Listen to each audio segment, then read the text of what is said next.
కీర్తనల గ్రంథం 103వ కీర్తన మొదటి వచనం. నా ప్రాణమా యెహోవాను సన్నతించుము, నా అంతరంగమునున్న సమస్తమా ఆయన పరిశుద్ధ నామమును సన్నతించుము. నా ప్రాణమా యెహోవాను సన్నతించుము, ఆయన చేసిన ఉపకారములలో దేనిని మరవకము. ఈ కీర్తన మనకి కంటతా పట్టుకున్న కీర్తన, సండే స్కూల్ ప్రాయం నుండి.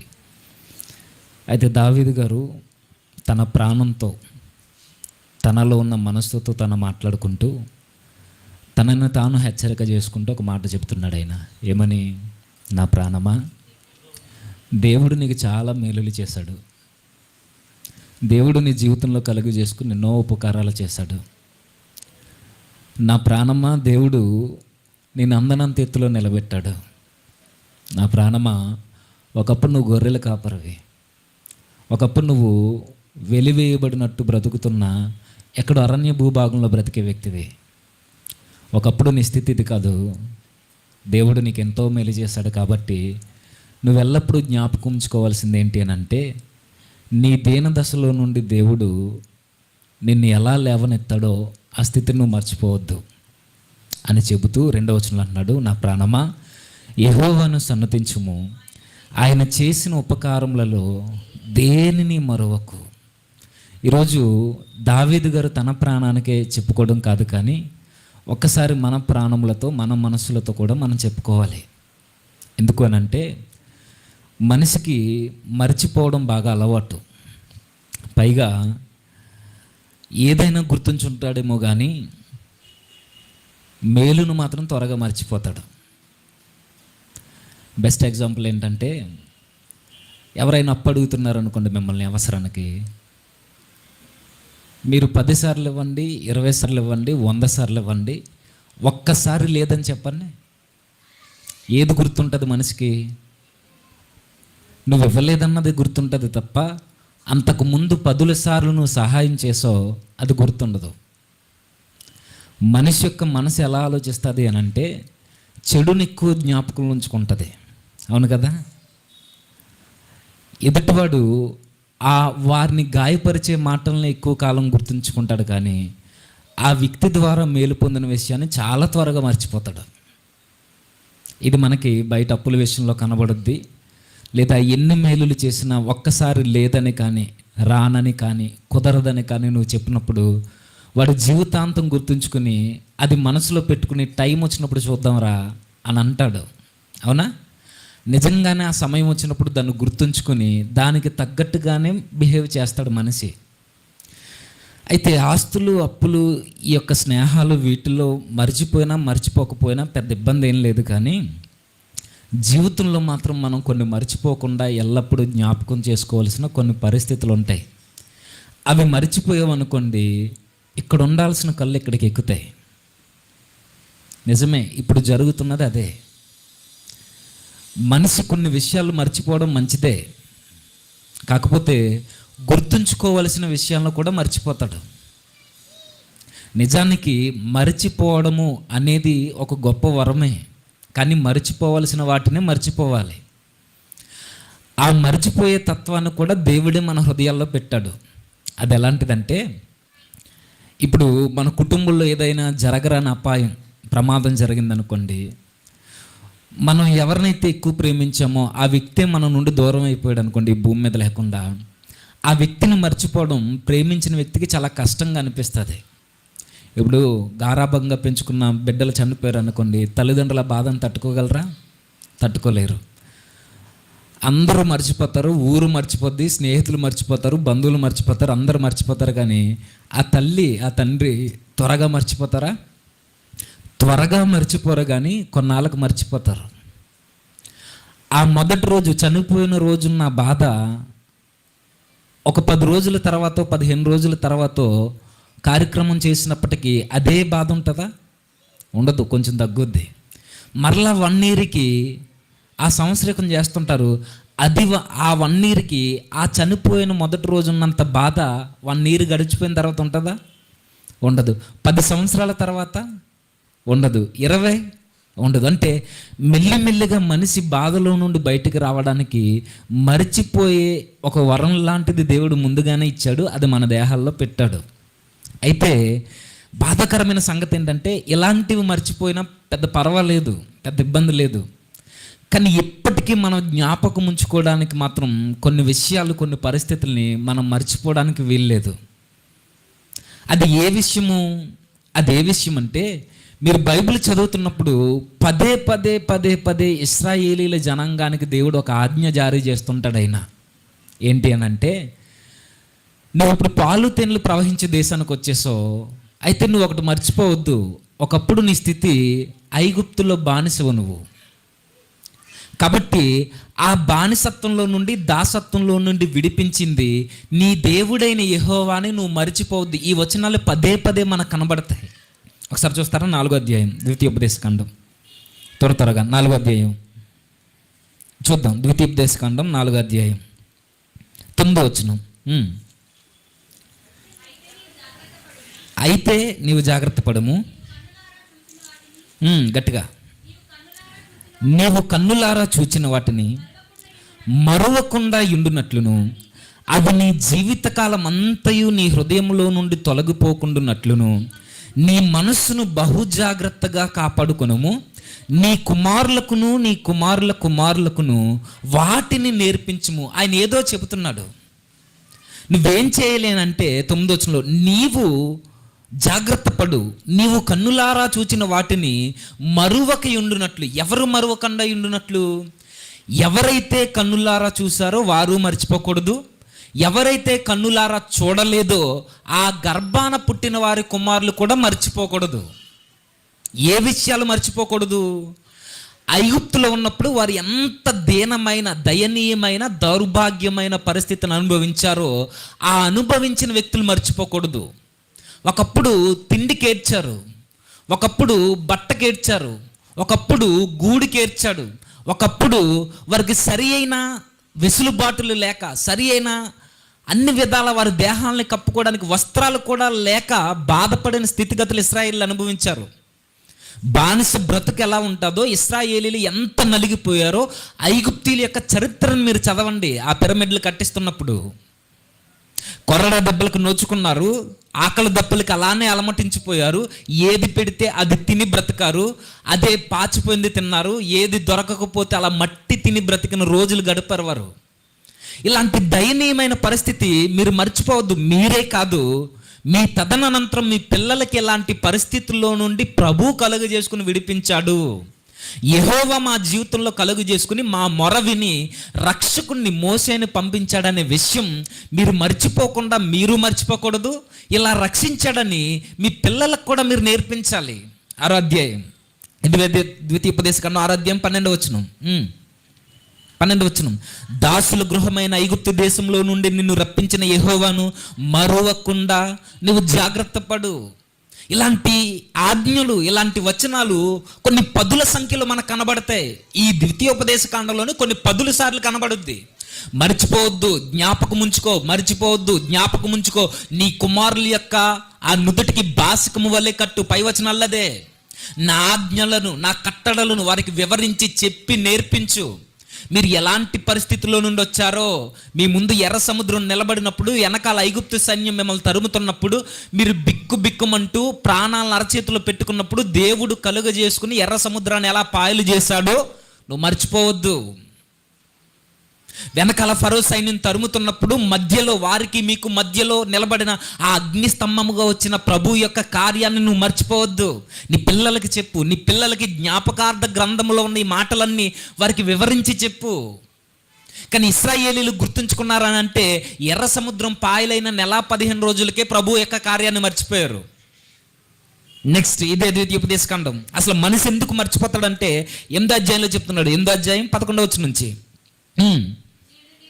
నేడు నేను నీకు ఆజ్ఞాపించు ఆయన ఆజ్ఞలను, విధులను, కట్టడలను నీవు అనుసరింపక నీ దేవుడైన యెహోవాను మరచి కడుపారా తిని మంచి ఇండ్లు కట్టుకుని వాటిలో నివసింపగా నీ పశువులు నీ గొర్రె మేకలను వృద్ధి అయి నీకు వెండి బంగారములు విస్తరించి నీకు కలిగినదంతయు వర్ధిల్లునప్పుడు నీ మనస్సు మదించి దాసుల గృహమైన ఐగుప్తు దేశంలో నుండి నిన్ను రప్పించిన నీ దేవుడైన యెహోవాను మరచిపోతావేమో.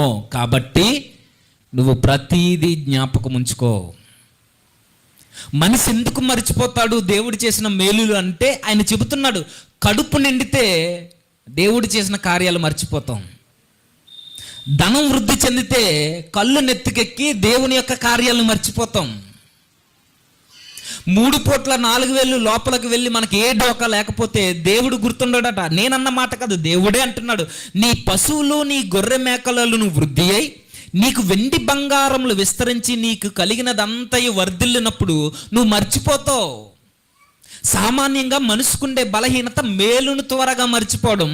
ఆ రోజు ఇశ్రాయేలీయులకు చెప్తున్నాడు, నువ్వు ఒకరోజు ఐగుప్తులో ఉన్నప్పటి నుండి ఈరోజు నీ స్థితి మారింది, నీ స్థాయి పెరిగింది, నువ్వు పాలు తేనెలు ప్రవహించే దేశంలోకి వచ్చావు, చక్కగా ఇల్లు నిర్మించుకున్నావు, 3 పూట్ల కడుపు నిండేలా తింటున్నావు, గొర్రె మేకల సంపదలతో వెండి బంగారాలతో తులతూగుతున్నావు, సరంబి వృక్షముల చేత నువ్వు మంచాలు అల్లుకుని దాంట్లో నిద్రపోతున్నావు, ఏనుగు దంతాల చేత మంచాలు చేయించుకుని కాళ్ళు ఆరజప్పుకుని పడుకుంటున్నావు. ఇప్పుడు నువ్వు మర్చిపోయావు. ఎందుకు? నీ స్థితి మారింది. మరి ఒకరోజు ఏడ్చో ఐగుప్తులో ఉన్నప్పుడు. ఇదేం బాధలు ప్రభువా, ఇదేం బ్రతుకు, నిన్ను నమ్ముకుని మేమున్నాము, మా స్థితి ఏంటి, మా గత ఏంటి, ఎలా అయిపోయావేంటని రొమ్ములు బాదుకున్నారు కదా, మూలుగారు కదా.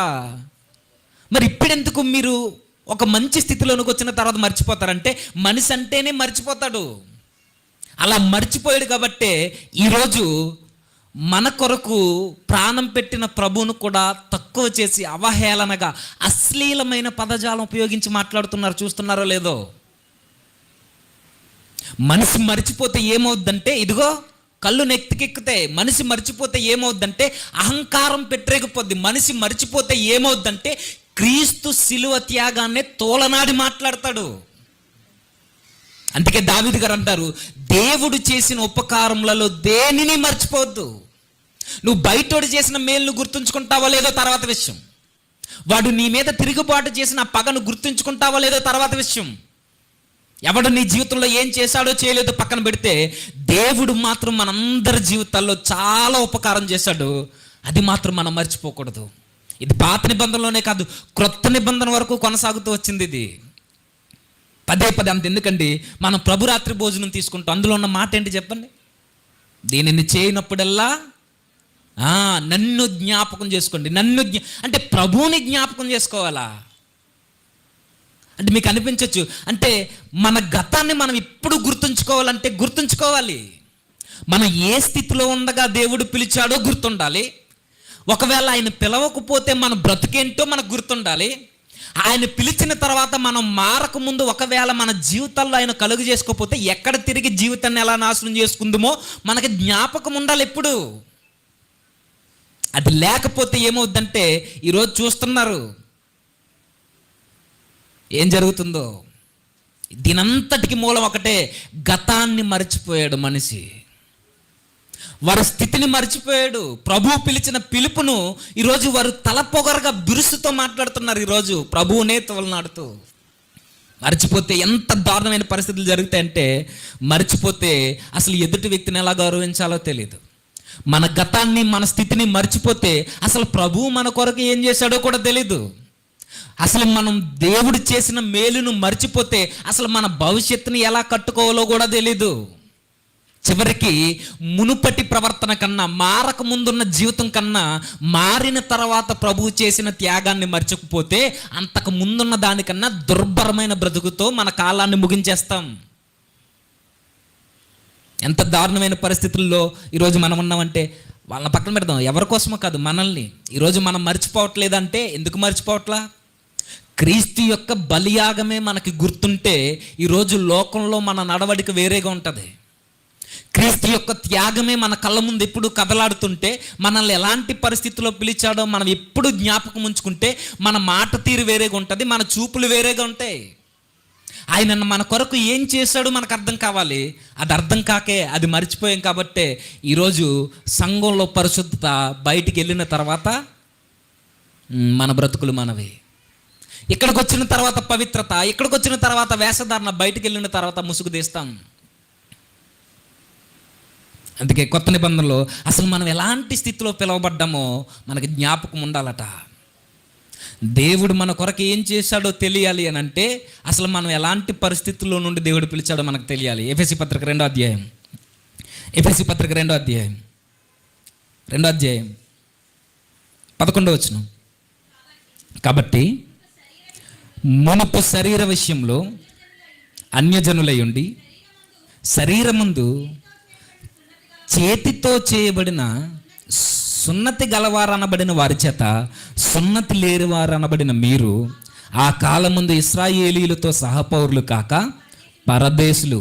ఇది ఎవరి కొరకో రాస్తున్న పత్రిక కాదు, అన్యజనుల్లో నుండి రక్షింపబడిన వారి స్థితిని గుర్తు చేస్తున్నాడు పౌలు గారు. ఎవరు వారు? ఎఫెసీలు. ఎఫెసీ ప్రాంతంలో ఉన్న అన్యుల్లో నుండి మారిన వ్యక్తులు, ఇంక్లూడింగ్ మనం కూడా. మనమేమి ఇశ్రాయేలీలం కాదు కదా, మనమేమి సున్నతి సంబంధులం కాదు కదా, మనకేమీ అబ్రహాము నుండి వారసత్వం ఏమీ లేదు కదా, శరీరపరంగా ఏమీ లేదు. మనకే పౌలు గారు డైరెక్ట్గా చెప్తున్నారు, ఒకరోజు మన స్థితి ఎలాంటిదంటే పౌరసత్వం లేనివారు. ఆ కాలమందు ఇశ్రాయేలీలతో సహపౌరులు కాక మనం ఎలాంటి వాళ్ళు అంటే పరాయి దేశస్థులం, అసలు సంబంధం లేని వ్యక్తులం, వాగ్దాన నిబంధనలు లేని పరజనులు, పరాయోళ్ళు మనం, లోకమందు దేవుడే లేని వ్యక్తులు మనం. ఒక విధంగా నిజ దేవుణ్ణి ఎరుగురు అన్నది వాస్తవం అయితే అబద్ధ దేవుళ్ళ దగ్గరకు కూడా రానివ్వని దిగజారిన బ్రతుకులు మనవి. ఒకప్పుడు మన పూర్వీకుల స్థితి ఏంటి చెప్పండి? ఊర్లో, మన పల్లెటూరులో గుళ్ళు ఉండేవి. ఆ గుడికైనా రానిచ్చేవారా? మన బాధలు చెప్పుకోవడానికో, మనం నలిగిపోయిన ఆ కష్టాలని ఆ దేవుని దగ్గర చెప్పుకుని దేవుడేదో చేస్తారని ఆ దేవీ దేవతల దగ్గరికి వెళ్తుంటే రానిచ్చేవారు? ఈ కుల వ్యవస్థను బట్టి, ఈ వర్ణ వ్యవస్థను బట్టి శూద్రులుగా, దళితులుగా, ఇప్పుడైతే రాక్షస సంతానంగా ఎవరైతే పిలవబడుతున్నారో, ఇంక్లూడింగ్ ఎవరైతే ఉన్నారో అగ్ర కులస్తులని ఎవరైతే భుజాలు ఎగరేస్తున్నారో వారు కూడా ఈ వర్ణ వ్యవస్థను బట్టి శూద్రులే.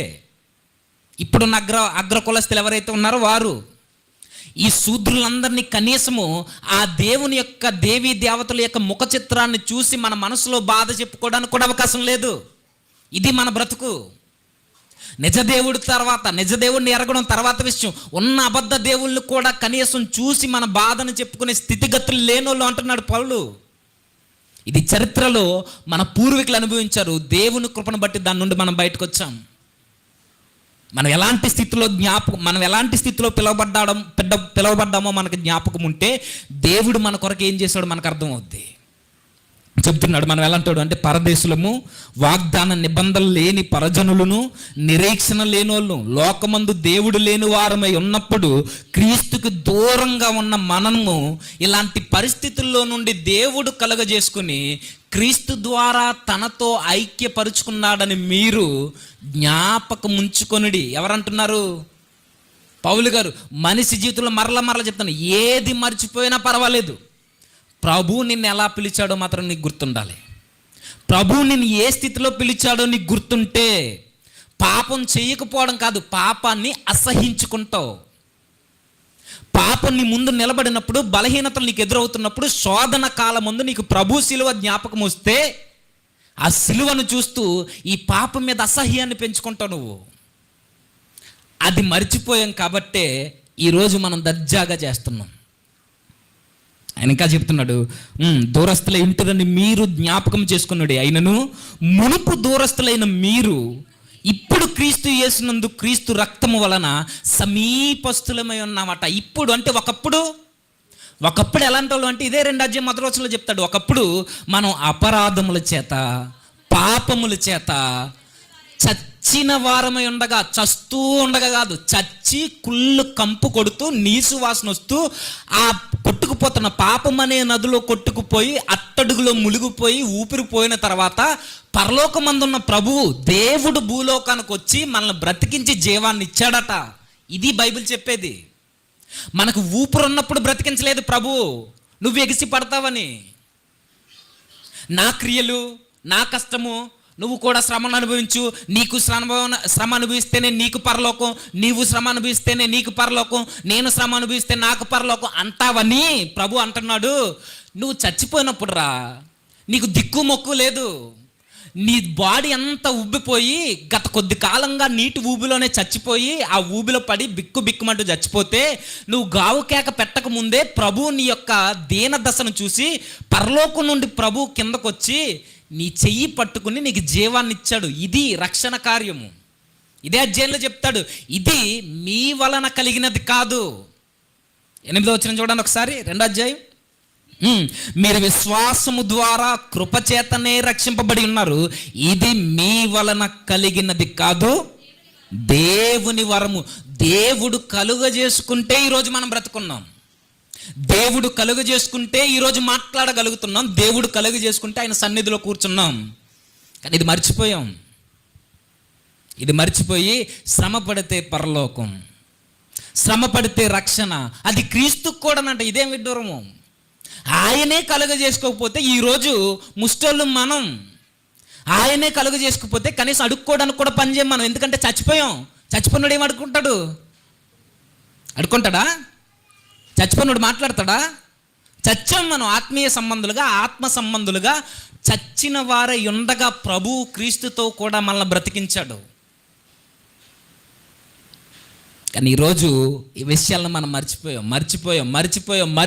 కాబట్టే ఈరోజు కళ్ళు నెత్తికెక్కాయి. మర్చిపోయాం కాబట్టే ఈరోజు అపవాది మన హృదయాల్లో సింహాసనం వేసుకుని స్థిరపడ్డాడు. ఈరోజు మర్చిపోయాం కాబట్టే ఈరోజు ఇష్టం వచ్చినట్టు మనం మాట్లాడుతున్నాం. ప్రభు త్యాగాన్ని మర్చిపోయాడు కాబట్టే ఆయన్ని మనతో కలిపేస్తున్నాం. ఆయన చేసిన త్యాగం మర్చిపోయావు కాబట్టే, ఆయన నీ కొరకు చిందించినది, లేదా ఆయన మన కొరకు ఏం చేశాడో నీకు తెలియాలి అని అంటే, మనం ఎప్పుడైనా త్యాగాన్ని మనం గుర్తుంచుకోవాలి అని అంటే ఒకటే, నువ్వెంత పాపివో, నీదెంత దీనదశో, నువ్వెంత దౌర్భాగ్యుడివో, నువ్వెంత నిరుపేదవో నీకు అర్థం కావాలి అని అంటే ప్రభు ఏం చేశాడో నీకు తెలియాలి ముందు. నువ్వెంత దుర్మార్గుడివో నీకు తెలియాలి అని అంటే ప్రభు కలువరిగిరిలో ఏం చేశాడో మనకు తెలియాలి. ఏం చేశాడైనా ఆ సిలువను చూస్తే అర్థమవుద్ది నీ కొరకు నా కొరకు ప్రభు ఏం చేశాడో. మనం ఎంత చీకటి సంబంధంలో మనకు తెలియాలి అని అంటే ఆ చీకట్లో కూర్చుని గెత్సెమనే వనంలో ఏడుస్తున్న ప్రభు దగ్గరికి వెళ్ళాలి మనం. అక్కడికి వెళితే తెలుస్తుంది. ఆ చీకట్లో 2 కాళ్ళ మధ్య ముఖాన్ని పెట్టుకుని పరలోకమందున ప్రభుతో మాట్లాడుతున్నాడే, ఆయన స్వరాన్ని వింటే అర్థమవుద్ది నీ మాటలు ఎంత దుర్భరంగా ఉన్నావో ఒకప్పుడు. ఆ రోజు గెత్సెమనే వనంలో ఒక్కసారి 10 నిమిషాలు ఆ గెత్సెమనే వనంలోనికి వెళ్తే అక్కడ కనబడతాడు ఒక యవనస్తుడు, ఏడుస్తూ, మూలుగుతూ, కన్నీళ్లతో రోదిస్తూ, విజ్ఞాపన చేస్తూ, ప్రభువా నాకు దూరం అవ్వద్దు, ఈ గిన్నె నా యొద్ద నుండి తొలగించు. నిజానికి మన పాపం ఎంత భయంకరమైందంటే ప్రభువు అక్కడ ఏడుస్తున్న ఏడుపులో ఒక మాట, ఈ మరణ పాత్రను నా యొద్ద నుండి తొలగించమంటున్నాడు అని అంటే భయపడి కాదది. వారి పాపాలు నా మీద వేసుకుంటుంటే నువ్వు నాకు దూరం అయిపోతున్నావు. మాటలు మీకు అర్థమవుతుందో లేదో తెలియదు, కానీ తండ్రిని కుమారుని దూరం చేసి అంత దుర్మార్గులమైన మనం పాపులము. తండ్రి తన ప్రియ కుమారుని చేతిని వదిలేసేంత దుర్మార్గమైన ఆలోచనతో నిండిపోయిన మన బ్రతుకు. అక్కడ మొదలైంది సిలువ బలియాగం. తీసుకెళ్లారు, వచ్చారు, నమ్మిన శిష్యుడే యోధ అప్పగించాడు, తీసుకెళ్లారు, రాళ్ళ రప్పల మీద ఈడ్చుకుంటూ పోయారు, కొట్టుకుంటూ తీసుకెళ్లారు, గుద్దుకుంటూ తీసుకెళ్లారు, ఉమ్మేస్తూ తీసుకెళ్లారు, పిడిగుద్దులు గుద్దారు, చెంప మీద చెల్లుమని కొట్టారు. ఇవన్నీ మనకు చెబుతున్నాయి నువ్వెంత ఘోరమైన పాపివురాని. ఆయన కలుగ చేసుకోకపోతే అవన్నీ నువ్వు భరించాలి. నువ్వు నీ మోకాళ్ళ మధ్య మొక్కాన్ని పెట్టుకుని ఏడ్చినా ఎవడు స్వరాన్ని వినేవాళ్ళు నాదులు లేడు. ఒకప్పుడు ఏడ్చుకుంటూ తీసుకెళ్లిన ప్రభువుని చట్టసభల ముందు నిలబెట్టారు, కొరడా దెబ్బలకు అప్పగించారు, మాంసపు ముద్దలు బయటకు ఊడేలా కొట్టారు ఆయన్ని. ఒక్కొక్క దెబ్బకి 100 గ్రాముల మాంసం బయటకు ఉబ్బుతుందే, అది మనం చేసిన పాపపు నేరపు శిక్షది. మార్టిన్ లూథరన్ గారు ఒక మాట అంటారండి, ఆయన ప్రార్థన చేసుకుంటూ, ప్రభువా నా నీతి నువ్వు, నీవే నా నీతి, నేను నీ పాపాన్ని. అర్థమైతే ధన్యత. నా నీతివి నువ్వు ప్రభువా, నీ పాపాన్ని నేను. నా యందు నీతేమీ లేదు, నా యందు చెప్పుకోదగ్గ క్యారెక్టర్ ఏమీ లేదు, నేను చచ్చిన శవాన్ని నేను. అయితే నీ యందు పాపమేమీ లేదు, నీ నీతి నాకు ఇచ్చావు, నా పాపాన్ని నువ్వు తీసుకున్నావు. నీ విలువైన రక్తం చేత నన్ను కొన్నావు కాబట్టే ఈరోజు నేను ఈ స్థితిలో ఉన్నాను. ఈరోజు ఆ రక్తాన్ని అవహేళన చేసి మాట్లాడుతున్న బ్రతుకులు మనవే. తీసుకెళ్లరు, కొరడా దెబ్బలు కొట్టారు, మాంసపు ముద్దలు బయటకు వచ్చేలా కొట్టారు, రోమిలు కొడితే పేగులు బయటకు కనబడేలా కొడతారు ప్రదర్శన కొరకు. ఒకసారి చదవండి శిక్షాస్మృతిలో. తీసుకెళ్లారు, వేలాడదీశారు. మనం ఎంత ఘోరమైన పాపులమో తెలియాలంటే వేలాడుతున్న ప్రభువుని చూస్తున్నప్పుడు ఆయన ఊగిసలట ఆడుతూ ఎక్కెక్కి ఏడుస్తూ ఆయన ఊపిరాడక ఎగూపిరొచ్చి గుండాగి చచ్చిపోయాడు. నీ పాపము ప్రభుకి హార్ట్ అటాక్ తెప్పించింది. నా పాపము ఆయన గొంతెండిపోయేలా చేసింది. నా పాపము ఆ రోజు ఎగూపిరొచ్చి చచ్చిపోయేలా చేసింది నా ప్రభువుని. ఇది నేను మర్చిపోతే నేను బ్రతకలేని లోకంలో. అప్పుడప్పుడు అనిపిస్తుంటుందండి, చదివినప్పుడు అనిపిస్తుంది, నిజానికి దేవుడే ఈ లోకానికి వచ్చి మన కొరకు ప్రాణం పెట్టకపోతే మన పరిస్థితి ఏమై ఉండేది అంటారు. ఏమై ఉండేది? ఆయనే మన జీవితంలో కలుగు చేసుకోకపోతే మన పరిస్థితి ఏమై ఉండేది అంటారు. మన జీవితం ముందు చెప్పుకోవడానికి ఏమీ లేదు. ఏమైనా ఉందా అని అడిగితే ఉంది. అపవాదికి ఇల్లు ఉంది మన దేహంలో. ఏముంది మన దేహంలో అంటే మరులు కొల్పబడే పాపాన్ని ఆశించే కన్నులున్నవి మన జీవితంలో. పాపములు చూసి ఆశించే పాపాన్ని మానలేని కన్నులు ఉన్నాయి మన జీవితంలో. దురాశ అనే గర్భం ఉంది పాపాన్ని కనడానికి సిద్ధంగా మన జీవితంలో. ఏముంది? కలంకం ఉంది, మచ్చలున్నాయి, డాగులున్నాయి, ముడతలున్నాయి, ఇవే ఉన్నాయి మన జీవితంలో. వీటన్నిటినీ ఆయన ప్రభు తన మీద వేసుకుంటే ఈరోజు ప్రభువునే అనకూడని అశ్లీలమైన పదజాలం అది. బూతుల్లో కూడా ఇలాంటి పదజాలం మనం చూడలేము. ప్రభువుకు ఉపయోగించిన పదజాలం అది. మన కొరకు ప్రాణం పెట్టిన మనం అపవిత్రులుగా మనం మాట్లాడుతున్నామంటే జాగ్రత్త. మునుపటి మన జీవితంను గూర్చిన జ్ఞాపకమే మన నేటి జీవితం యొక్క నాణ్యతను మెరుగుపరుచుద్ది. మనం ఎప్పుడు మన గతం మన జ్ఞాపకం ఉండాలి. మనం ఎంతగా మనం గతాన్ని జ్ఞాపకం చేసుకోవడం అంటే మీరు అపార్థం చేసుకోవచ్చు. గతం జ్ఞాపకం చేసుకోవడం అంటే గతించిన కాలంలో చేసిన పాపాన్ని జ్ఞాపకం చేసుకోవడం కాదు. దేవుడు మన జీవితాల్లో కలగజేసుకోనప్పుడు మనం ఎంత దుర్మార్గులమో జ్ఞాపకం చేసుకోవడం గతం జ్ఞాపకం ఉండడం అంటే. చేసిన పాపాలని జ్ఞాపకం చేసుకోమని చెప్పట్లేదు. మనం మారక ముందు మునుపటి జీవితంలో మనం ఎలా ఉండేవాళ్ళమో జ్ఞాపకం చేసుకో. దేవుడు ఎలా రక్షించాడో జ్ఞాపకం చేసుకో. అదే కదా కొరింథీ పత్రికలో నన్ను జ్ఞాపకం చేసుకున్నాడు అంటే ఆయన నీ జీవితంలో కలుగ చేసుకుని ఏం చేశాడో నీ గతాన్ని చూడు ఒకసారి. అప్పుడు ప్రభు కోసం ఒక మాట మాట్లాడేటప్పుడు ఒళ్ళు దగ్గరెట్టుకుని మాట్లాడతాం. ప్రభు కొరకు ఒక మాట చెప్పేటప్పుడు మనసంతా కేంద్రీకరించి మనసుతో మాట్లాడతావు. ఇష్టం వచ్చినట్టు మాట్లాడడం. ఆ రోజు ప్రభుని అలా చేశారు. నిజంగానే మన పాపాలు విస్తారంగా మన గత జీవితం మనకి ఎప్పుడు జ్ఞాపకం ఉంటే మన పాపాలు కూడా అంతే విస్తారంగా క్షమించబడతాయంటే లూకా సువార్త 7వ అధ్యాయంలో ఒక సందర్భం జరుగుద్ది. ఒక పరిసయ్యుడు యేసుక్రీస్తు వారిని భోజనానికి పిలుస్తాడు. అతని పేరు సీమోను. పిలిచిన తర్వాత ఆయన కూర్చున్న తర్వాత తన వెనకే నిలబడుతుంది ఒక పాపాత్మురాలైన స్త్రీ. పండితులు అంటారు ఆవిడ వేశ్య అని. ఒక పాపాత్మురాలైన స్త్రీ ఆయన వెనకే నిలబడి ఆయన పాదముల యొద్ద కూర్చుని ఏడుస్తూ కూర్చుంటుంది. ఏడుస్తూ ఆ కన్నీటికి ప్రభు యొక్క పాదాలు తడుస్తాయి. ఆ కన్నీటితో ప్రభు పాదాలు కడుగుతూ తన అందాన్నంతటితో అనగా తన తలతో ఆ పాదాలని తుడుస్తూ ఏడుస్తూ ముద్దు పెట్టుకుంటూ అత్తరుతో పాదాలని తడుపుతూ ముద్దాడుతూ కూర్చుంటుంది. పరిసయ్యుడు అనుకుంటాడు ఈయన ప్రవక్త అయితే తను ముట్టుకున్న వ్యక్తి ఎవరో తను గ్రహించాలి కదా అని మనసులో అనుకుంటే అప్పుడు యేసుక్రీస్తు వారు అంటారు, మీరు ఇంటికి వెళ్ళి చదవండి, నేను నీ ఇంటికి వచ్చాను, కనీసం కాళ్ళు కొట్టుకోవడానికి నీళ్ళు కూడా ఇవ్వలేదు, కానీ ఆవిడ తన కన్నీటితో నా పాదాలను కడుగుతుంది.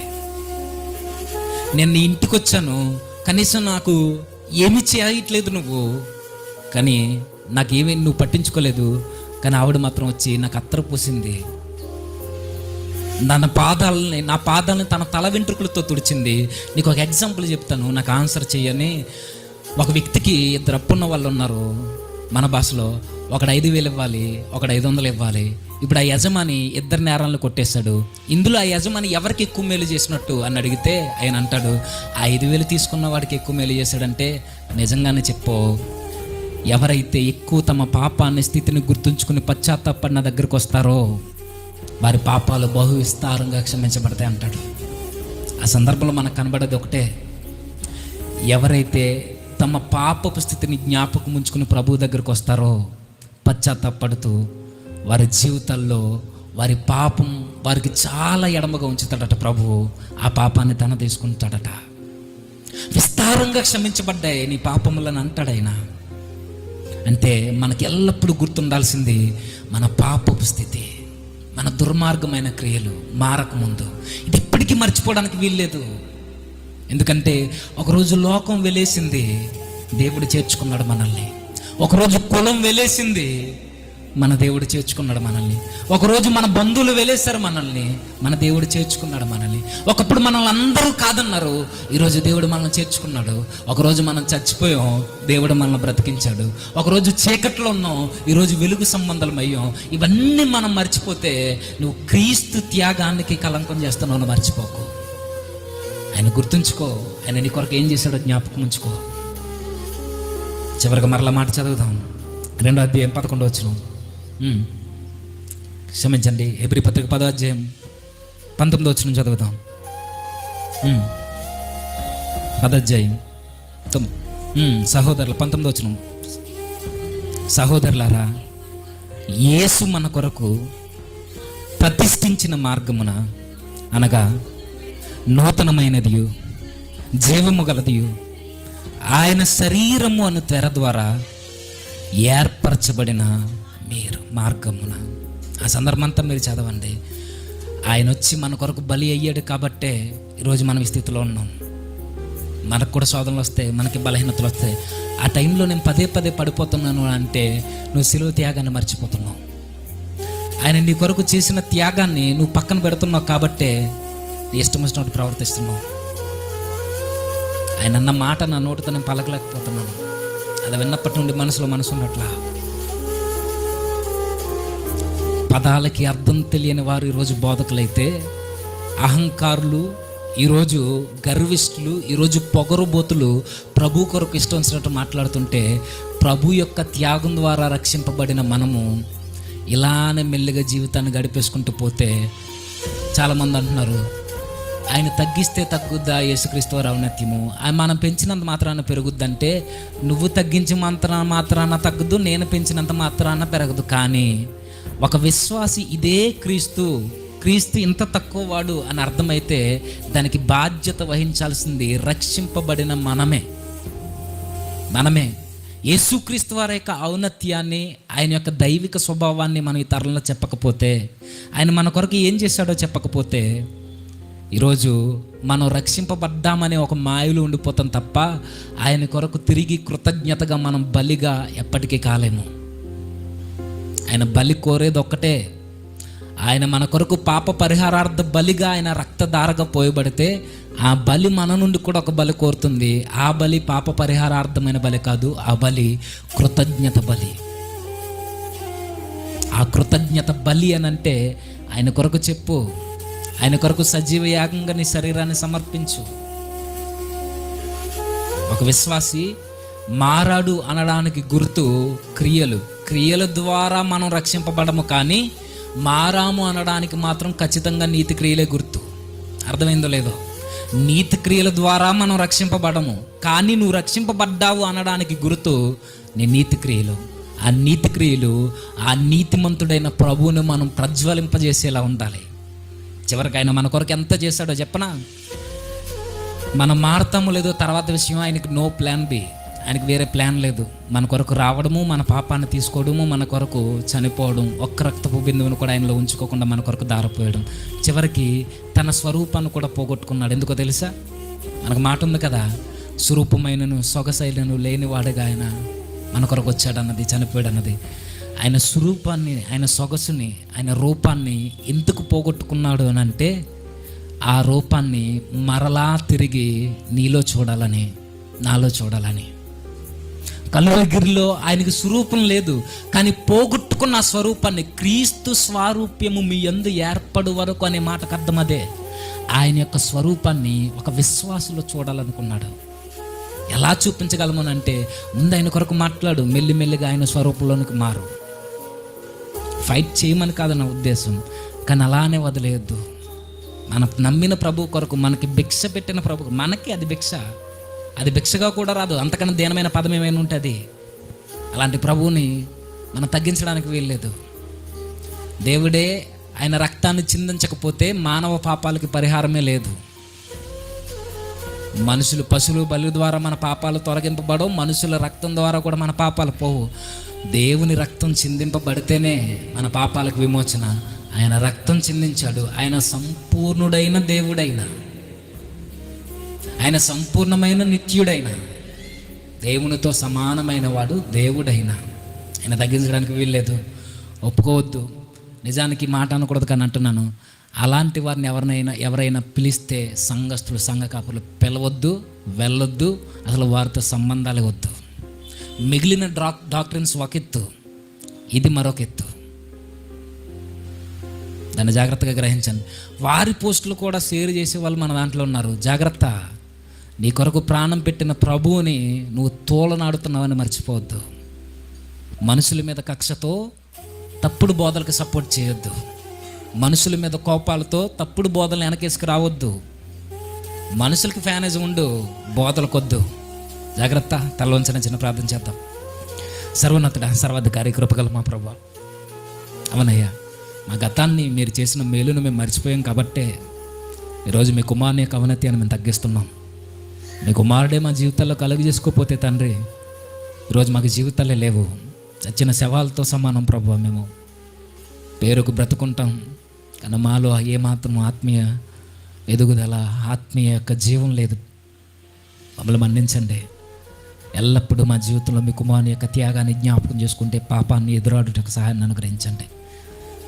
మాలో ఉన్న ఈ తీవ్రత మా సంఘానికి కూడా కలిగించండి. నోటికొచ్చినదల్లా మేము మాట్లాడేవారు ఉండకుండా ప్రభువా, మా నోటిని మీరు కొట్టండి, మా నోటిని సరిచేయండి. ఎవరైతే మీ కుమారుని తోలనాడి మాట్లాడుతున్నారో వారికి మారు మనసును అనుగ్రహించండి. మరిన్ని మాటలు మీ కుమారుల ద్వారా మాతో మాట్లాడి బలపరుస్తారని ఆశపడచ్చు. క్రీస్తునామని ప్రార్థన సమర్పిస్తున్నాము తండ్రి. ఆమేన్.